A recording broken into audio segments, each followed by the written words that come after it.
नमस्कार दोस्तों, HR education के यूट्यूब चैनल पर आप सभी का एक बार फिर से हार्दिक स्वागत एवं अभिनंदन है। जैसा कि थंबनेल में आपको दिख रहा है कि हम एनसीईआरटी साइंस की क्लास लेके आए हैं और इस क्लास के अंदर कंप्लीट एनसीईआरटी साइंस कक्षा 6 से लेके 10 तक की जो एनसीईआरटी की विज्ञान की किताबें जो चलती है उन किताबों से क्वेश्चन उठाए गए हैं। बड़े अच्छे अच्छे क्वेश्चन हैं। इन छोटे छोटे क्वेश्चनों के माध्यम से हम पूरी साइंस को कंप्लीट करेंगे।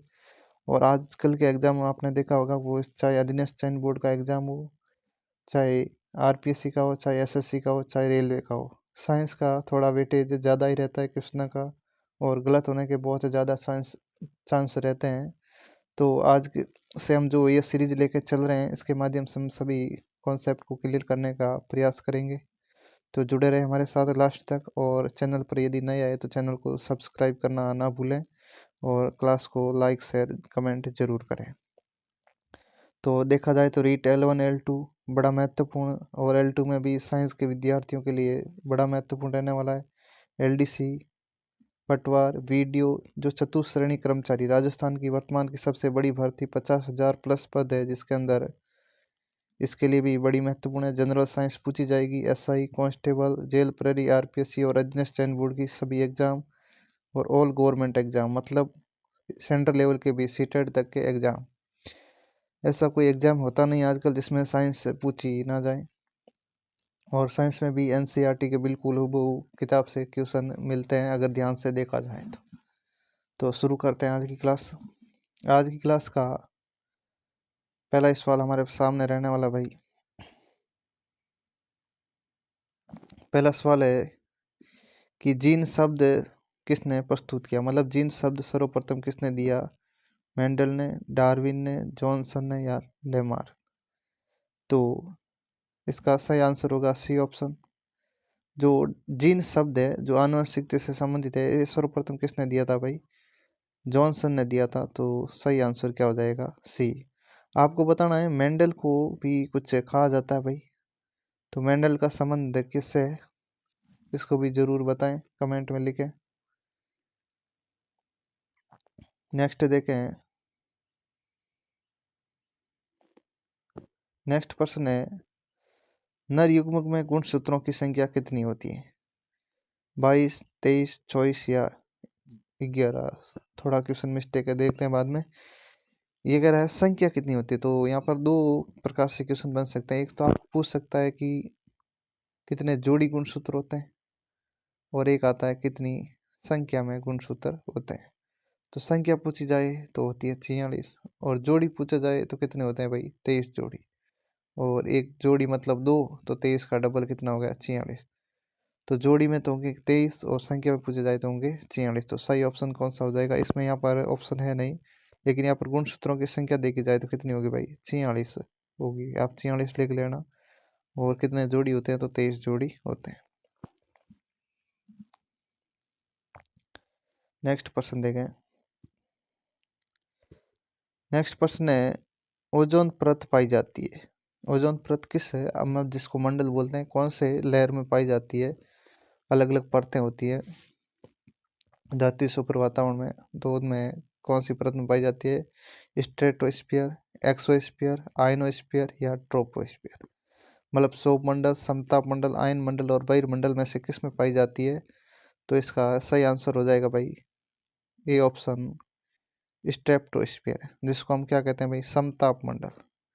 तो ओजोन परत ध्यान रखें किस मंडल में पाई जाती है? समताप मंडल। और ये समताप मंडल है, ये धरती से 16 किलोमीटर की ऊंचाई पर पाया जाता है। और ओजोन को O3 लिखा जाता है, यानी ऑक्सीजन के 3 परमाणु मिलकर ओजोन के निर्माण करते हैं, जो हम सूर्य से आने वाली यूवी अल्ट्रावायलेट रिंग जो रेज होती है, यानी पराबैंगनी किरणें होती है हानिकारक, उनसे हमारी सुरक्षा करती है।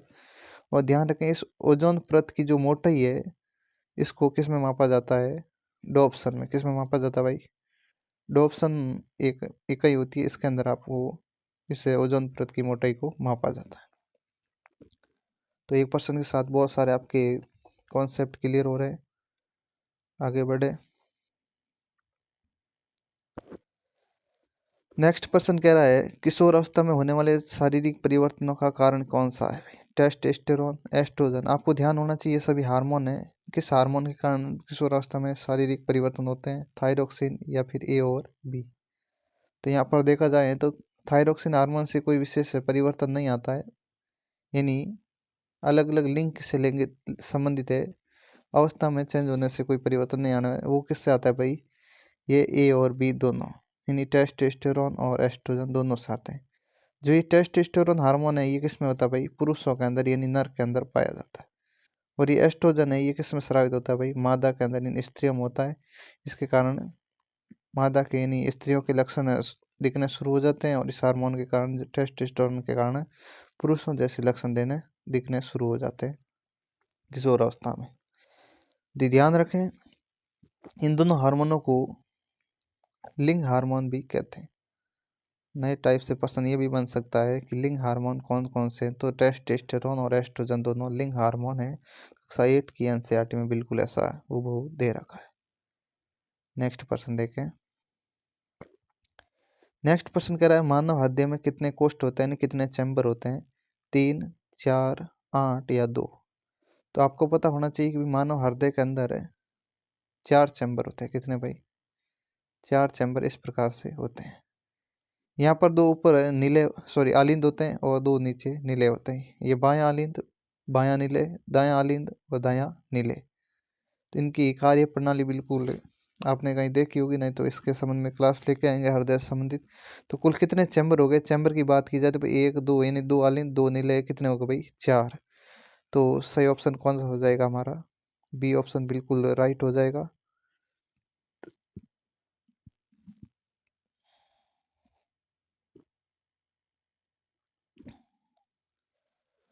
हमारा राइट आंसर हो जाएगा बी, यानी कितने? 4 चैम्बर होते हैं। एक कॉन्सेप्ट और भी ध्यान रखें मेरे साथ में, एक फैक्ट की मछली का जो हृदय होता है उसमें कितने कोष्ठ होते हैं? तो इसमें 2 कोष्ठ होते हैं। नेक्स्ट प्रश्न देखें।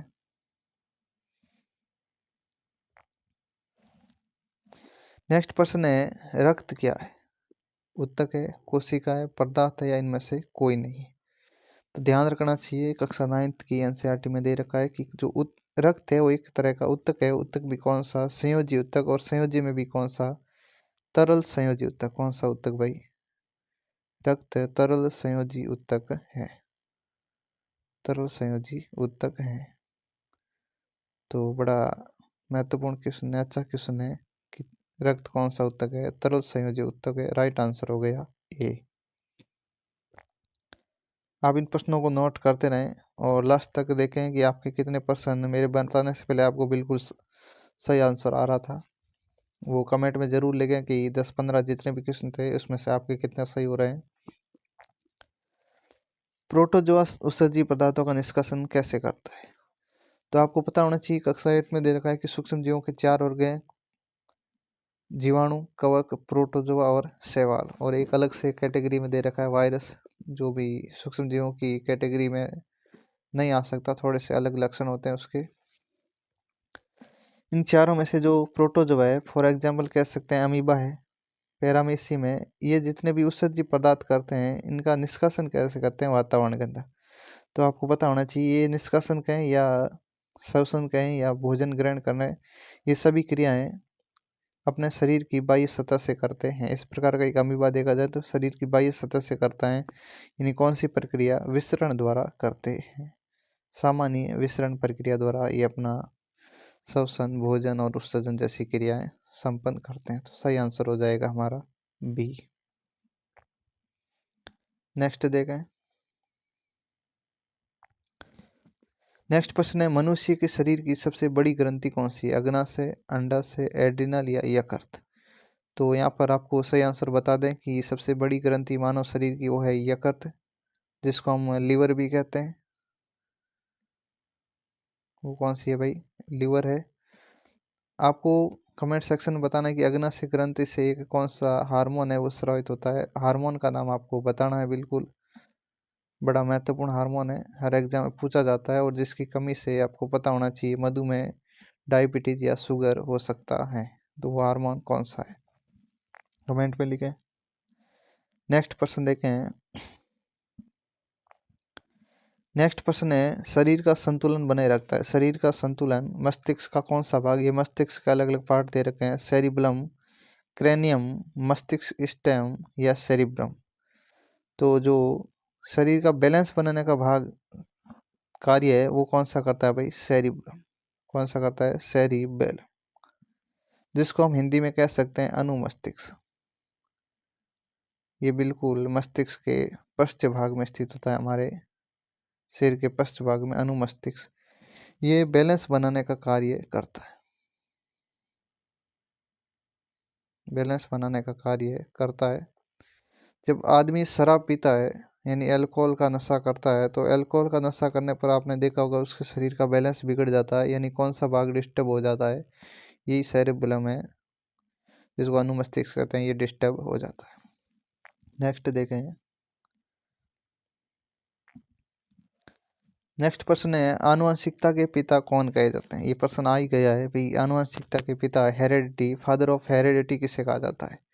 तो आनुवंशिकता का पिता मेंडल, डार्विन, लेमार्क या हेल्डेन। तो आपको पता होना चाहिए कि मेंडल नाम के वैज्ञानिक ने आनुवंशिकता संबंधी गुणों का अध्ययन किया था, लक्षणों का अध्ययन किया था, तो इसे फादर ऑफ हेरेडिटी कहा जाता है, यानी आनुवंशिकता का पिता कहा जाता है। सही आंसर हो जाएगा ए ऑप्शन। आपको कमेंट सेक्शन में बताना है, कमेंट बॉक्स में ये जरूर टाइप करें कि मेंडल ने किस प्रकार के पौधों पर, यानी पौधे थे, किस प्रजाति के पौधों पर आनुवंशिकता संबंधी गुणों का अध्ययन किया था। नेक्स्ट प्रश्न देखें। नेक्स्ट प्रश्न कह रहा है, जीवमंडल में ऊर्जा का मुख्य स्रोत क्या है। उत्पादक है, उपभोक्ता है, अपघटक है या सूर्य। जो जीवमंडल का है या जैवमंडल का है, बायोस्फीयर, इसके अंदर जो ऊर्जा है, एनर्जी है, इसका सबसे बड़ा स्रोत क्या है। तो आपको वैसे भी विदित होगा कि सबसे बड़ा स्रोत क्या है भाई, सूर्य है। यानी जितनी भी सबसे बड़ी सूर्य ऊर्जा का स्रोत है वो सूर्य है। सूर्य से प्रत्यक्ष या अप्रत्यक्ष रूप से सभी ऊर्जाएं प्राप्त हो रही है, सूर्य सबसे बड़ा इसका घटक है। तो सही आंसर हो जाएगा हमारा डी ऑप्शन। नेक्स्ट प्रश्न देखें। नेक्स्ट प्रश्न कह रहा है, जातियों की उत्पत्ति नामक पुस्तक किसने लिखी। जातियों की उत्पत्ति नामक पुस्तक किसने लिखी, लेमार्क ने, डार्विन ने, मेंडल ने या इनमें से किसी ने नहीं। तो आपको पता होना चाहिए, जातियों से उत्पत्ति संबंधित पुस्तक है वो डार्विन ने लिखी है, तो सही ऑप्शन हो जाएगा हमारा बी, मेंडल ने आनुवंशिकता को पिता कहा जाता है। नेक्स्ट देखें। नेक्स्ट बस आज की क्लास में इतना ही, और आज का सेशन यदि आपको अच्छा लगा है तो वीडियो को लाइक, शेयर, कमेंट और चैनल को सब्सक्राइब करना बिल्कुल ना भूलें, और अपने सभी दोस्तों को शेयर करें और लगातार रूप से जुड़े रहें परीक्षा में सफल होने के लिए। धन्यवाद।